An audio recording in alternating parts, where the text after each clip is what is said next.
Hi, welcome to my channel. We are having a discussion on the mensuration 2. So we are taking the area of solid. So we want to have introduction into the area of solid shapes, which normally we call the 3Ds or the three-dimensional world figures or shapes. So when you talk of a solid, or a solid shape. It is just a shape that has length, breadth, and some little thickness. Which I believe you can be able to ascertain that this marker will have a length, will have some kind of what breadth, and also have thickness, how thick that this marker is. So any shape or any figure that has length, has some breadth and thickness is called a solid. So solid shapes. So find the area of any solid shape. So the area of each side can be calculated by first dismantling them into their net. You remember under mensuration 1 where we did the two-dimensional shapes or 2Ds. We did mention that we make the 2Ds combine in order to form the 3Ds. So the shape of 2Ds that are formed together or that are folded together to produce the 3D is what we call the net of the shape. So the net is just a plain form. So the part of the net may be seen as either triangles, which is a two-dimensional shape, or a square, a rectangle, a trapezium, a circle, and other forms of what? Polygons. So in totality, to call an object or a figure or a shape a solid simply mean that it must be able to fall within these categories. All right. So we also have to note that solid may be grouped into prisms, pyramid, and a sphere. So if you take a prism, it's a group of what? Shapes that have their thickness being uniform or their cross-sectional area have the same 2Ds alongside. Then we can also take a pyramid to mean that if we take a 2D and join their vertices to a certain point, you'll be forming a pyramid. And already we know a sphere is also more or less like a circle, but we will delve into all these trees in a subsequent word episode. But the main thing we want to do here is that if you want to find the area of any solid, let's take for example, I want to take a square. If I take a square, which I know is a two-dimensional shape, if I'm able to find another square and join their vertices together, let's say I have another square of the same dimension, join their corresponding vertices together. So let's say I join this together, this, this, and this together. The moment I join this, then it means I am producing a prism. Prisms are formed whereby their cross section have the same what 2Ds along. If you cut this just like a bread, if you cut the part of the bread, the part that will be facing you will still look like a square. So if you keep on cutting the bread, you will keep on producing a square alongside.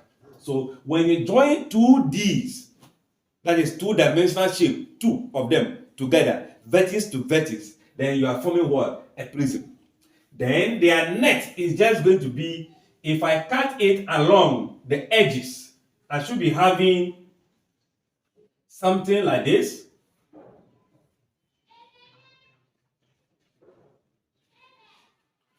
We know that this is the net of this shape. We can call this a cuboid because it's having one of the lengths being longer than the other. So this is an example of a cuboid. If we were to have this line being equals to all the lines, then we can have what they call a cube. So this is an example of the net. So if I want to find the area of this, what I need to do is to find the area of each of the shapes, which are the two-dimensional shapes. So find the area of this, find the area of this, all of them and add them together. So that's what they are saying here. First, dismantle them into their net, which is the plane form. So if you dismantle this into this form, then you find the area of individual what? Two-dimensional shapes. Then add them together. That gives you the area of that solid shape. Then if I have it to be in this form,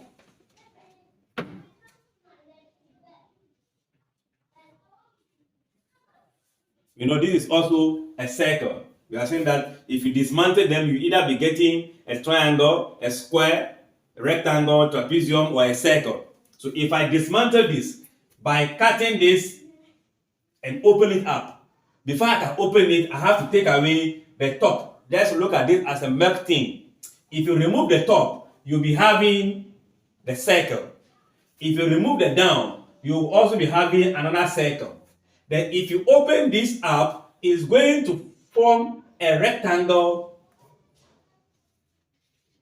as the flat surface area. The shaft of this will form a rectangle. You can have in mind that if you fold this up, you'll be forming the hollow shape that you are seeing. So for me to find the area of this, I need to find the area of this circle plus the area of this circle plus the area of this what? Rectangle. That is what it means by what? Dismantling them into their net. You break them down into the net, then find the area of the individual net or individual two-dimensional shapes. Add them together to give you the total area of that shape. And this is going to also be a prism, because a circle and a circle are joined together. That gives us, but we call it what? A cylinder. That's a cylinder. So if in case I take now a circle, then I begin to join their side in this form.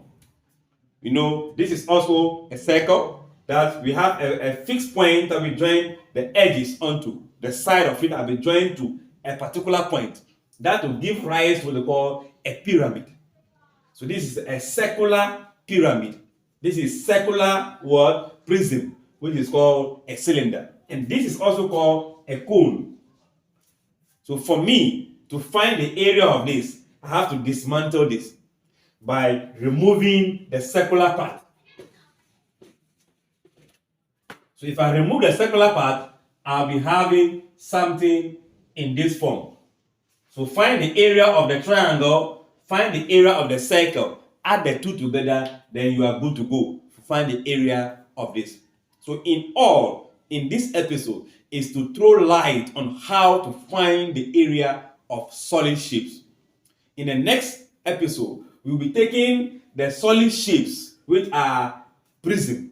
Then the next we will take that of the pyramid. Then finally we will treat the area of what? A sphere.